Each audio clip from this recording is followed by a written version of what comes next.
All right, good morning, Tim. My name is Sergio Angelis. I'm the president and co-founder of the Longmont Observer. Thank you for coming here today and doing an interview with us. So do you want to just introduce yourself and just talk a little bit first about your overall message for your as a candidate? Sure. First of all, thank you for the invitation. It's a delight to be here and to learn more about the Observer and all that's going on in the environment in which you work at the Tinkermill. So I appreciate the opportunity just to learn about that. I think my message in this campaign is that I'd like to find a way to make a contribution, a positive difference in the life of the community. So to begin with, I think it's a great place to live. Maybe the best and most telling evidence of our interest and commitment to Longmont is that I spent 20 years commuting from Longmont to the tech center, 57-mile drive each way, so we could live in Longmont and I could continue to do what I did for the last 20 years of my career. So we love Longmont. I've looked for places to make a difference. This is an opportunity, it seems, to make a difference or a contribution that's pretty consistent with what my background and experience has been.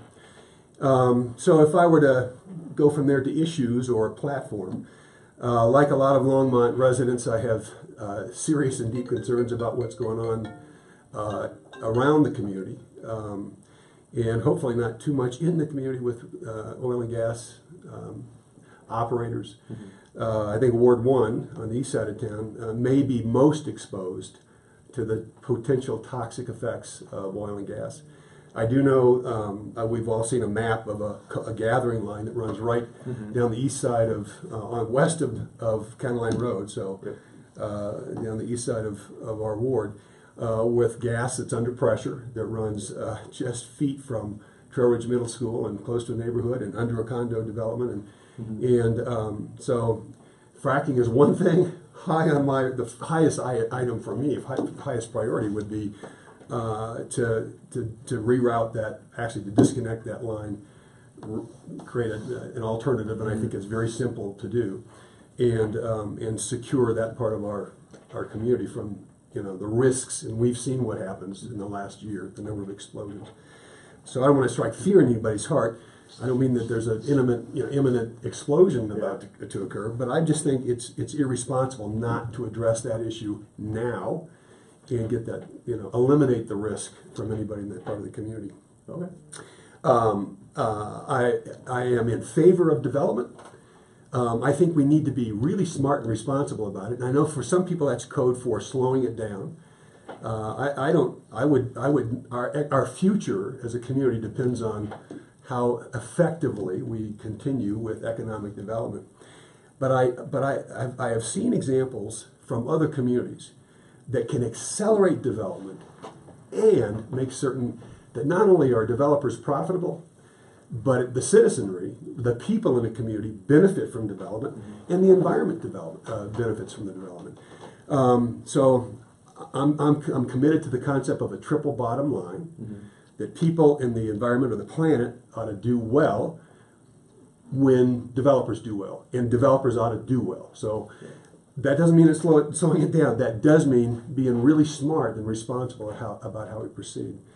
Because I think some of what we deal with in the community right now with traffic congestion is a consequence, a reflection of development that's run a little bit, or maybe a lot, too much ahead of infrastructure, right? So the Hover corridor, more specifically in Ward 1, Pace, County Line Road 1, 9th and 17th, those north, south, east, west corridors are now a reflection of some of what's occurred in our ward as well.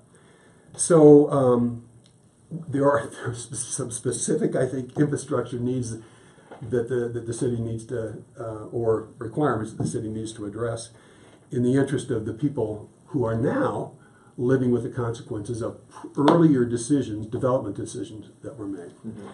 I serve right now on the Longmont Housing Authority, so I've become more and more deeply informed about both the status and the needs of affordable housing.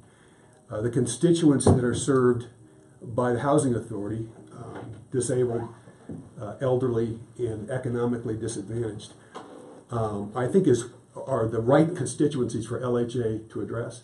I think we need to accelerate what we're doing in the interest of affordable housing. Okay.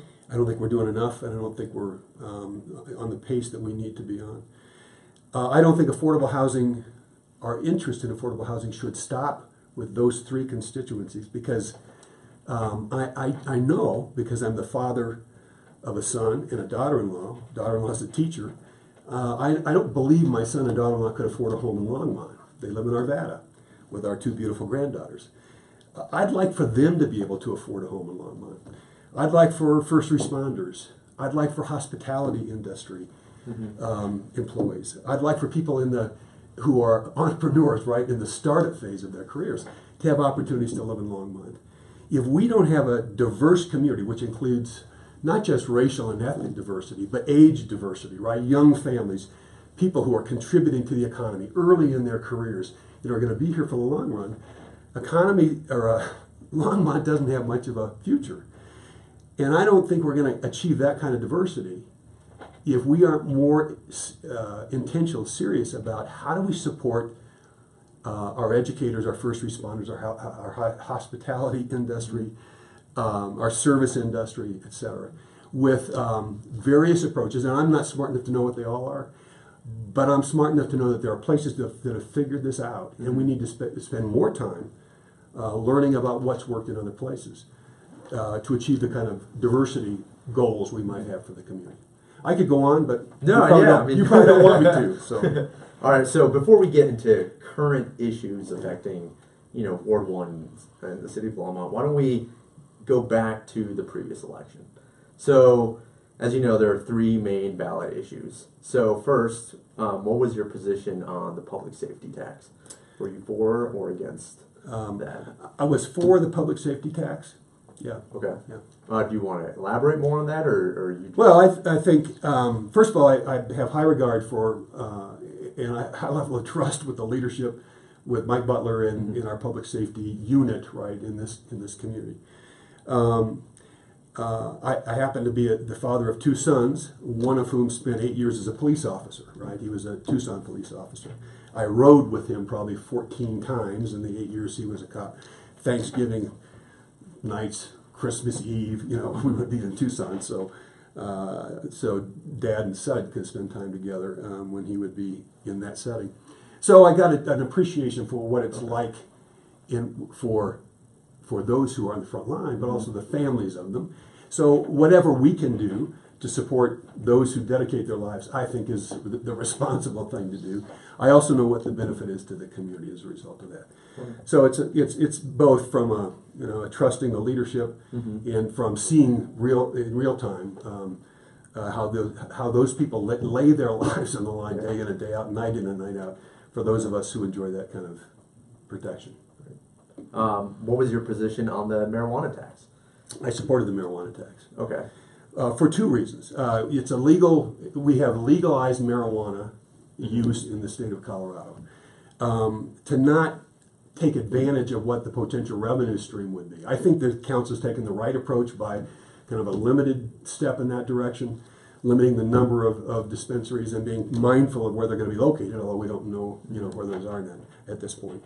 I also like what the council did with dedicating a portion of that tax to affordable housing. Okay. So I guess you kind of answered my next question, which was, do you agree with council's position on limiting only 4 stores to be opened in Longmont, or would you have opened that up to more stores? I would have, had I been on the council, I would have voted to limit it to 4 stores, or to a limited.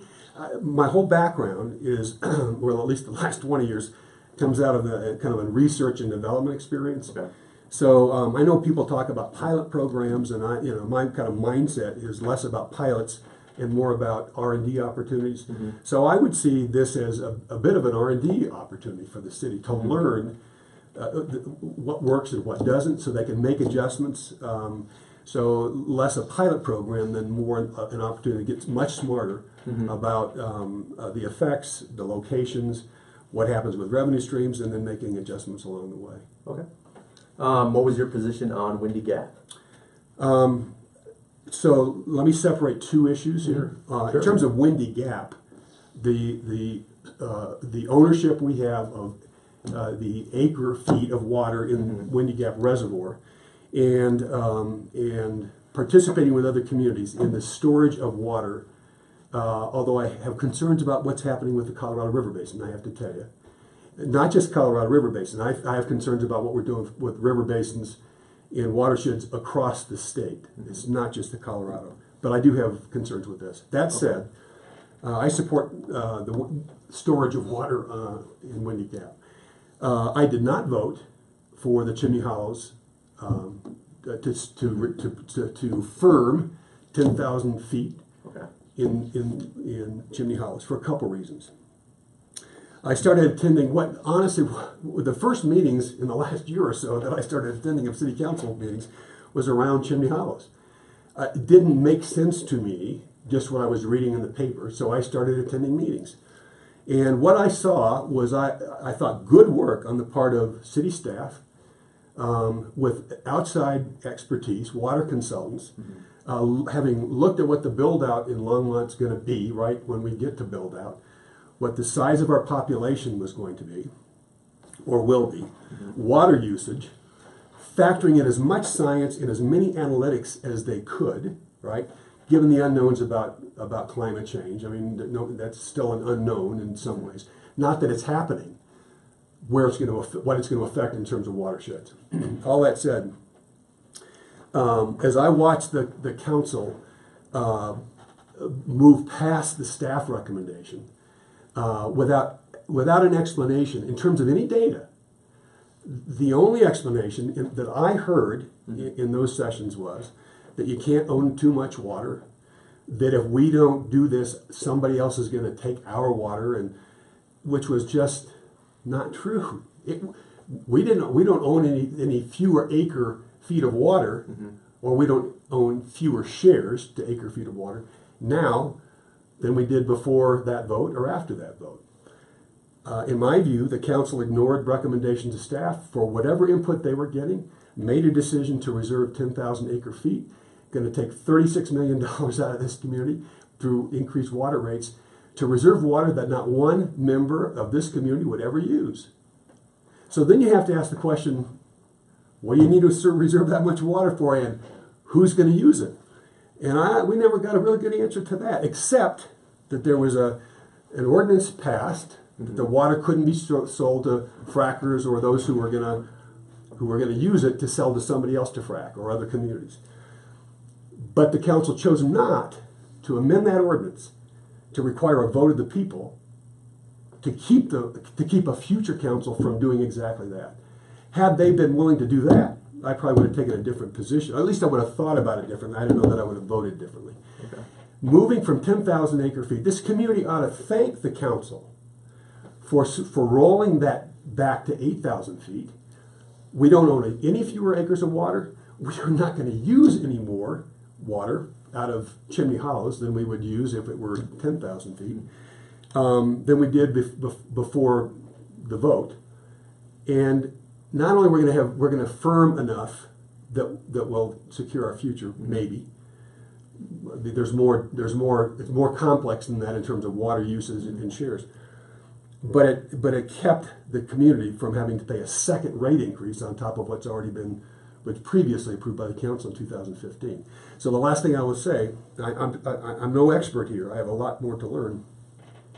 But in a year like this one, where snowpack is way below normal, and when we all have to be concerned about what's going to happen with spring snows and what the watersheds are going to produce, this could very well be a year where we would, if it were ready, we would want to draw water from Chimney Hollow. Who knows, right? But once drawn, it's my understanding that it has to be replenished before you could draw again. So even Chimney Hollows, it was not a long-term solution to what we need to be concerned about in terms of water consumption, conservation, and attention to the environment going forward. Okay. So now let's kind of move towards now. In my personal opinion, I think one of the big things in Longmont City Council recently is this proposal to rezone a building, not necessarily in Ward 1, for childcare facility for Kukua. So as you're aware of, they tried to, obviously council decided to have that go through the standard zoning procedure. Recently they changed their mind and now it goes back to, it will be on the agenda again. So 2 questions. One, what is your position on Longmont needing a facility like this? And 2, would you have left, how do I phrase this correctly? Would you have left the process, would you have let it go through the standard zoning and procedure process, or, what's your position on it? Well, I think there are 2 issues here. One is what are the kinds of interests, businesses or commercial or non-commercial activity that fits in to certain locations based on ordinances. Mm-hmm. or the zoning decisions that have been made. So this was a special use. I'm trying to remember that as I've listened to the discussion in terms of the zoning criteria. I think that's one decision, and I don't know that without detail, placing a drug rehab center in that, in a particular location, or that particular location with the zoning use, I don't know that by itself has big implications. But your first question is quite different. And I know this ultimately is not the council's decision to make, whether or not, number one, we need a residential drug treatment center. And frankly, I can't imagine that it wouldn't be a good thing to have a drug rehab, a residential drug rehab facility available for boys. I think this was for like boys from teenage boys, I'll generally say. Here's my concern. I don't know, I've not seen a budget for the Kukua recovery program. But I've not seen program design. I've not seen any evidence. So maybe somebody has. I'm just not part of this mix. So I'm not suggesting these don't exist. But if you're asking me what I would want to know to say go ahead with the program, I'd want to see a program design. So I have some idea of what treatment, what therapies are going to be introduced. I'd want to know whether that is a unique design or it's been being replicated from work that's been done somewhere else. And if it's the latter, I'd want to see independent external evaluation of the efficacy of what that design is. So it's one thing for somebody to tell me something that works. It's something else for me to see evidence that it's worked someplace. I'd want to see that.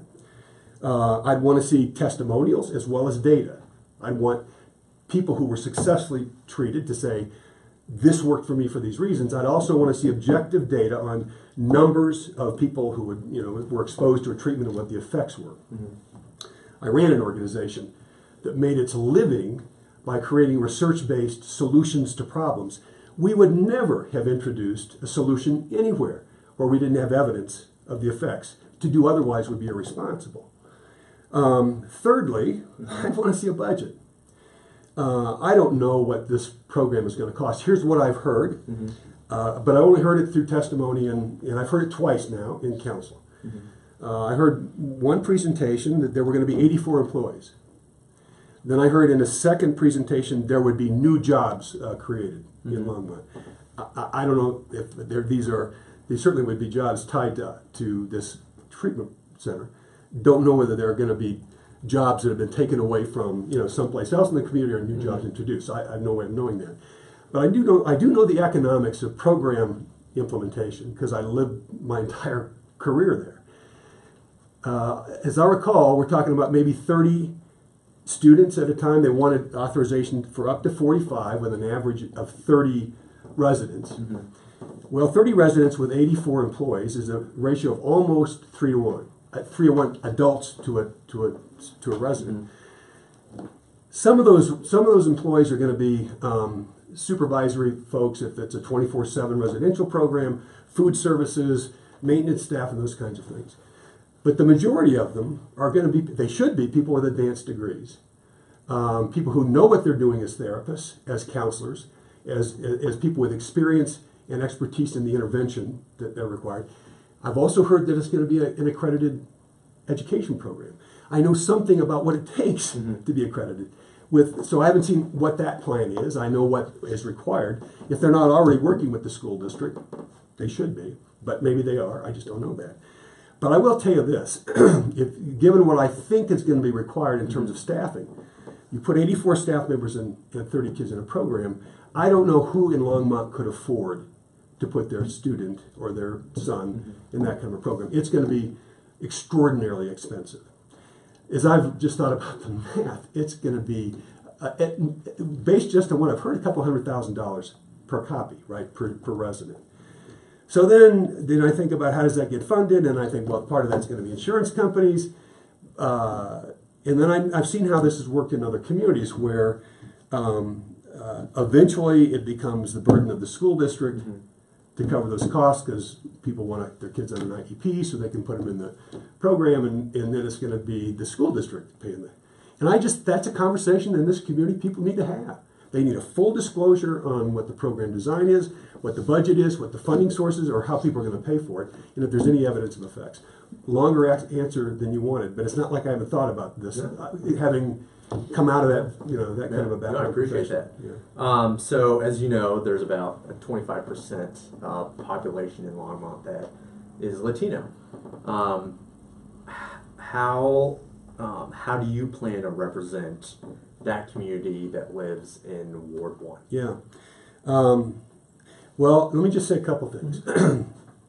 If someone were to go to my website right now, can I share my website? Sure. Oh, www.timwatersforward1.com. Okay. So if someone were to go to the website right now and go to the page about Tim, right, there's my bio. At the bottom of that page is a video clip that runs for about 8 minutes. It happens to be a conversation among 4 people. I'm one of the 4. It's with the other 3 are a guy by the name of Tony Carvajal, Dr. Tony Carvajal, who was on the faculty at the University of Northern Colorado when I went to Greeley as superintendent of that school district.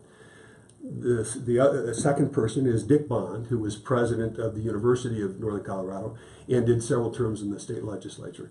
The fourth person, or third, besides me, conversant, is a guy named Press Montoya, who was, at that time, young school board member on the board that hired me as superintendent. And if anybody wants to go and watch the clip, what we are doing is having a conversation about the founding of something called the Greeley Dream Team. Now, I got a call or an invitation last summer to come to the 30th anniversary of the Greeley Dream Team. My wife and I were going to be out of the country, so I couldn't be there. So then I got an email saying, would you come with other founders of the Dream Team and just have a conversation with one another tell the story of how this got started. So in 30 seconds, here's the story. I was superintendent of schools in Greeley. I was charged when I was hired to do something about stemming the dropout problem in the school district, which wasn't just our Latino kids, but the largest percentage of our kids that we were losing, who were least well served by the school district, were our Latino kids. Our Latino population in Greeley at the time, I think it was maybe 20% of the population, but the demographics were clear based on birth rates and everything we knew. It was going to be the majority of our population. If we didn't do something about this long term, it was going to be devastating, not just to the kids and their families, but to the community. We also had the charge to raise achievement, so it wasn't just solving the dropout problem. And honestly, I was a young superintendent. It was my first superintendency. It's like, man, that's a challenge. How are we going to approach this? So I reached out to others in the community to try to say to them and to the community, this is not just a school district problem. This is a community challenge. And we're only going to solve this if we figure out how to work together, right? The things we've always done aren't going to be good enough. We need to envision a new approach to this. And we rallied it was a remarkable experience. We rallied the community. we created the most comprehensive approach, not just to stemming dropouts, but to improving achievement across the board. I've never seen anything like it. It was remarkable. The community stepped up in ways that were remarkable and unprecedented. 30 years, and I eventually recommended to the board, based on what we accomplished, that we create a nonprofit, which we did. We created a 501c3 that operated under the auspices of the school district. We hired a director who reported to me as the superintendent, but basically they were operating kind of in parallel with the school district. Okay. They could be way more creative, way more nimble. 30 years later, that nonprofit still exists. So if people want to go to YouTube and go to the Dream Team story and see the testimonial of the kids, some of the kids who are there now, whose older sisters and brothers had gone through the program. People who now work in the program who benefited from the program. If you want to know my track record or my commitments, go take a look at that video. Because over 30 years, that program has affected the thousands of lives of kids, not just Latino kids, but most of them Latino kids. It still is in operation. And is a pretty remarkable testament, I think, to what we did then and to what my commitments are. So let me just interrupt. Cut me off. So are you tying to what you did in Greeley back to Longmont, or I mean, again, I can repeat the question: is how are you planning to represent the Latino population in Longmont, and obviously in the ones who live in Ward 1? I guess maybe my point was I've been an advocate, and not just an advocate, but an activist on behalf of Latino populations. Not just when I was in Greeley. I mean, that's what when I was what I did for the next 20 years was try to find solutions to problems that were in the way of our most vulnerable students and families. That's who I am. That's what I've done. I spent my entire career trying to improve life choices through education for children and families. The first focus have been those who've been least well served. I believe that there wouldn't be a better representative or advocate for, activist on behalf of our Latino population in this race. Okay. All right. So let's talk about homelessness. So, that's something that's come up, obviously tied together with affordable housing in Longmont. And as you know, Project Alert has been started by a resident here, and that's kind of been incorporated with the police department here in Longmont. And if I'm not mistaken, I think in Denver they actually were giving some jobs to the homeless to kind of help them and kind of kickstart them to kind of help them reintegrate back into society. What is your position on homelessness? Do you think Longmont should do something similar to what they tested in Denver? And I guess what are you bringing to the table? In regards to well, again, I mean, we're all learning about the challenge of homelessness. I don't know if anybody has just the right solution here, but homelessness is not one thing, right? If you look at this continuum, the largest and most rapidly growing homeless population in Longmont are people who are intermittently homeless. It's not chronic. They can't make the last payment, right, or their last lease payment or house payment, and they get evicted. So I think there's a set of solutions or set of approaches. I'm not certain all the solutions, a set of approaches for that homeless population that's going to be different from chronically homeless. And I even think within the chronically homeless population, there are different reasons and willingness to actually respond to opportunities for employment. But for those people who are intermittently homeless, they're through our nonprofits, through the faith community, and through whatever the options the city has, we need to be helping with a hand up, not a handout. We have groups in women's work in particular in Longmont, who is maybe a great example of how to do that in a very timely way. And I think we need to support those efforts in a variety of ways. I think the city needs to look at what's going on in other places to do exactly that. For those people who are more chronically homeless, and in the population that you referred to in Denver, there's dignity in work. to the degree that we can identify who's willing to step up and make a contribution for what benefit they would draw, absolutely we ought to test those ideas. Because of how important it is, that self-worth, and being able to make a contribution to your community matters to people, even when they're homeless. The travelers, people who bring a different agenda with them into the community, I think that's a different challenge. That's as much to do with law enforcement as it is a hand out or hand up. Okay. And I think we have to be really clear who we're dealing with and what the options are. So you would treat them differently? I would. Okay. Yeah. I don't think business owners, residents, need to pay the consequence because travelers come to town, and I mean that in this more, not just a general sense of a traveler, but a more specific town to town to town to try to take advantage or impose some kind of disorder. I don't think our general citizenry needs to endure too much of that. Okay.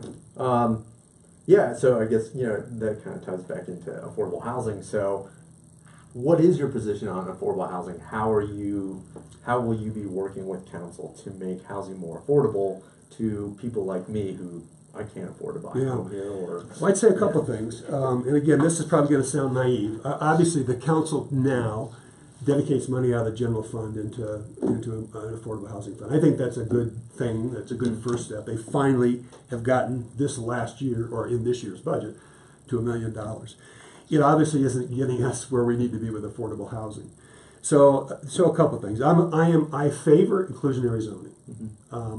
Now, I've seen a variety of options or variety of methods for using for paying for inclusionary zoning, and I don't know that there's one best way to do that. I know the council is about to re-engage discussions around inclusionary housing or inclusionary zoning. So how the financial burden for that gets spread, I need to learn more about. But I'm open to options for beyond just developers. But I do think developers are going to have an obligation and should to help solve this problem.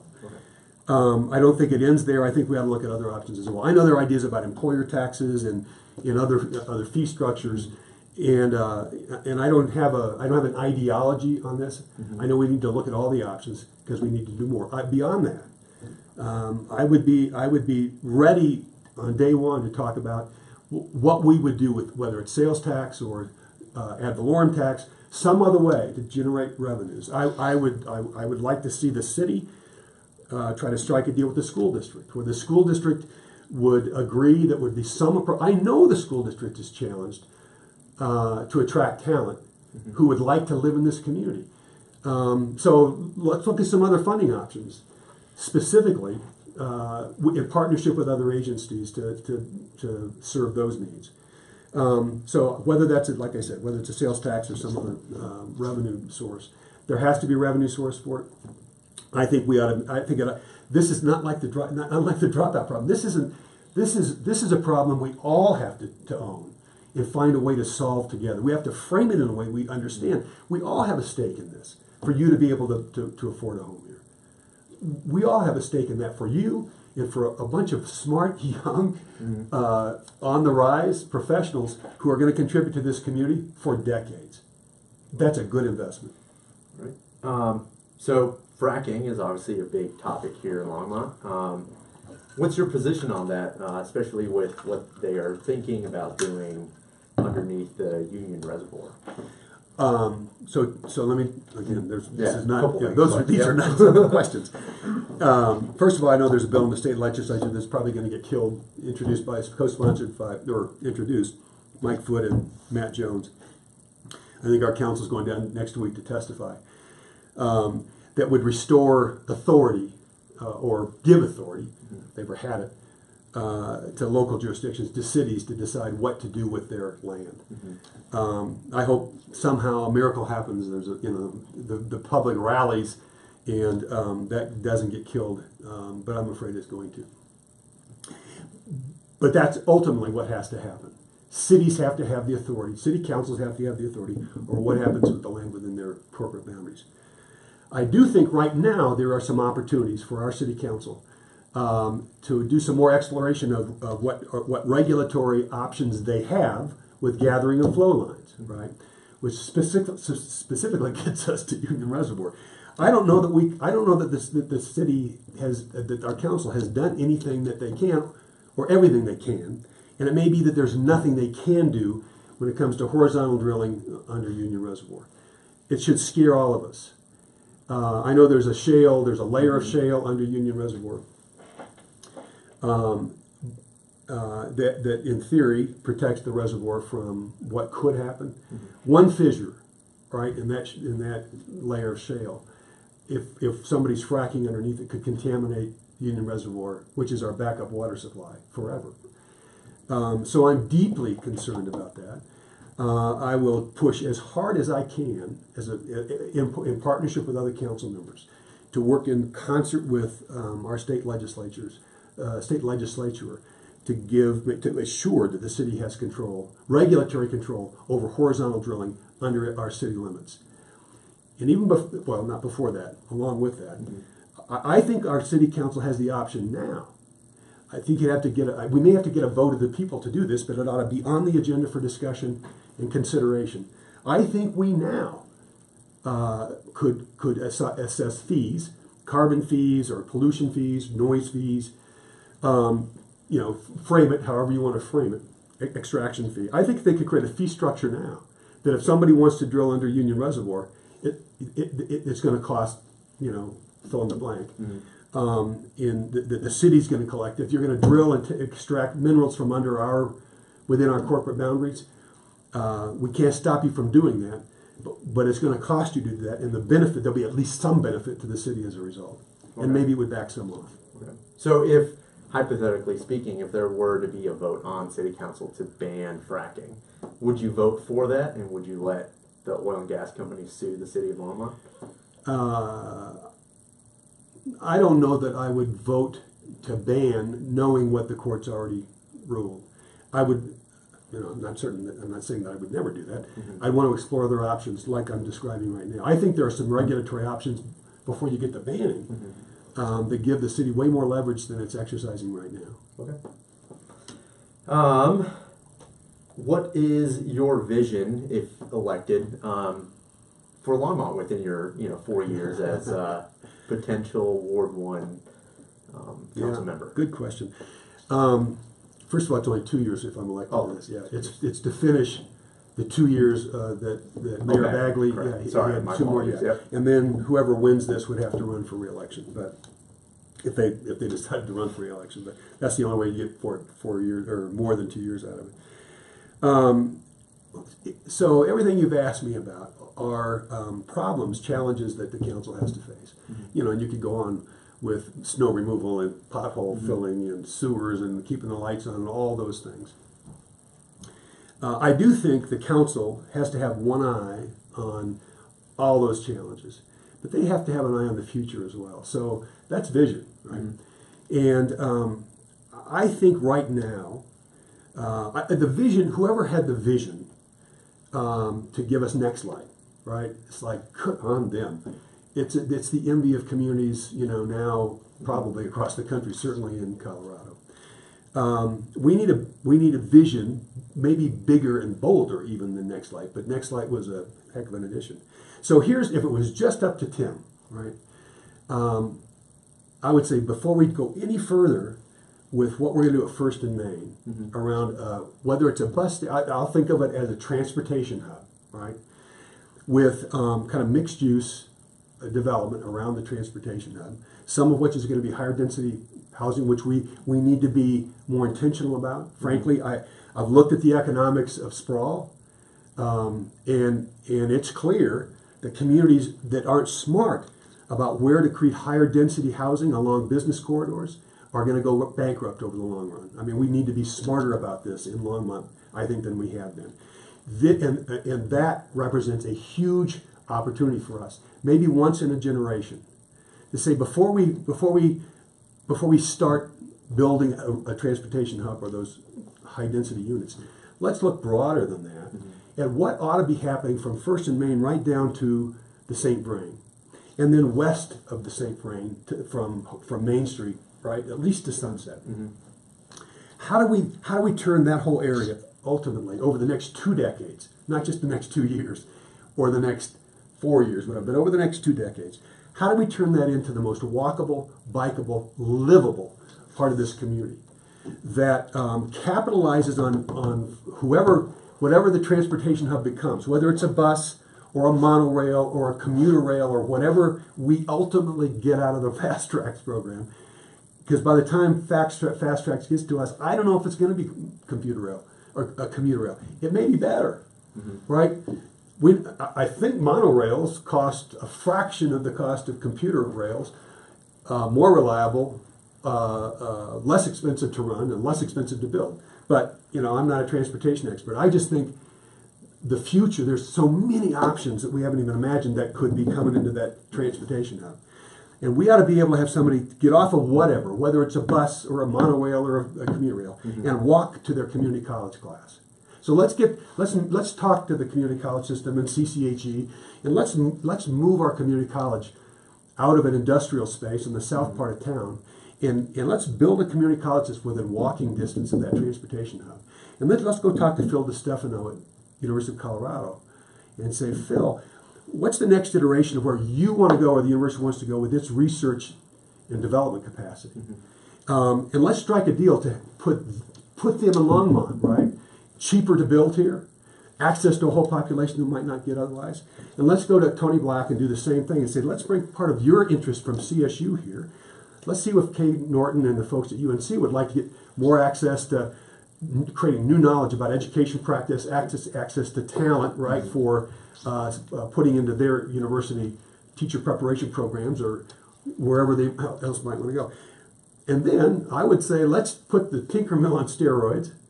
Let's bring our entrepreneurs, our creators, right, into relationship with others who are interested in advancing, creating new knowledge, converting knowledge to solutions, to products, to new intellectual property.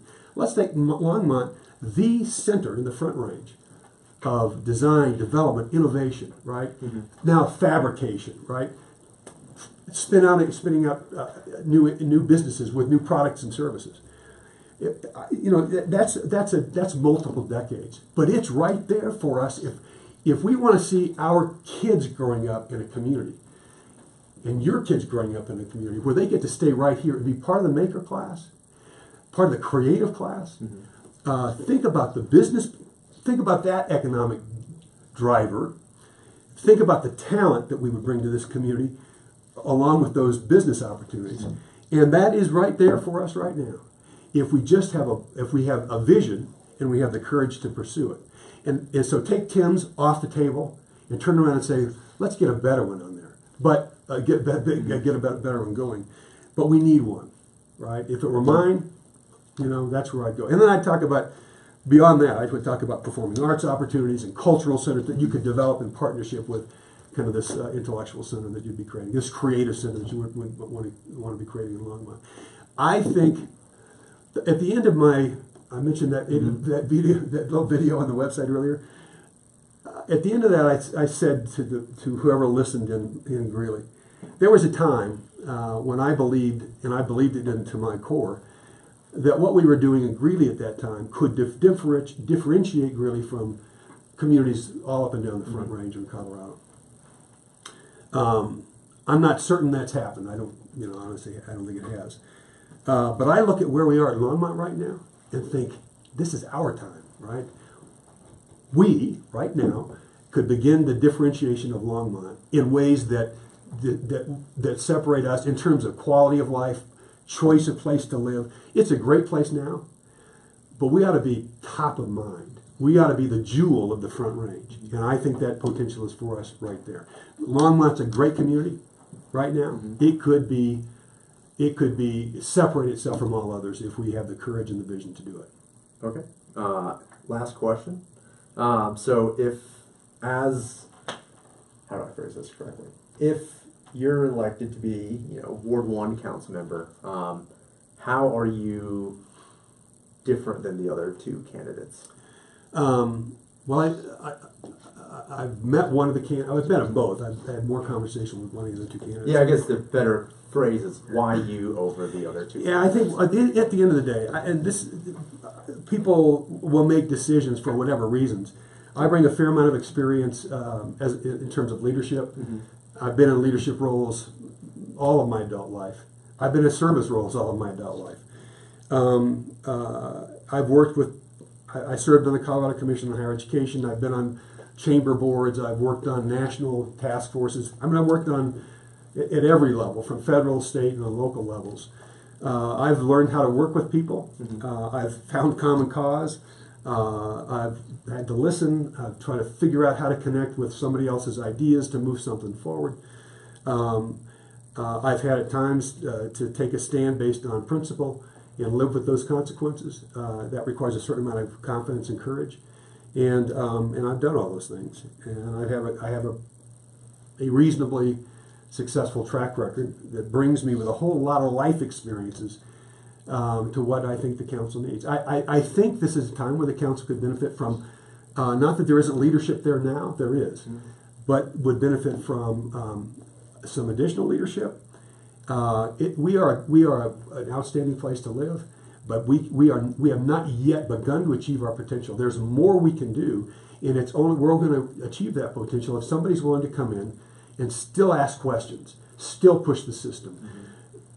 Frankly, I think I bring an understanding of accountability that not everybody would bring. What it means to set goals and objectives and measure progress and make adjustments as you go along to get it better and better and better.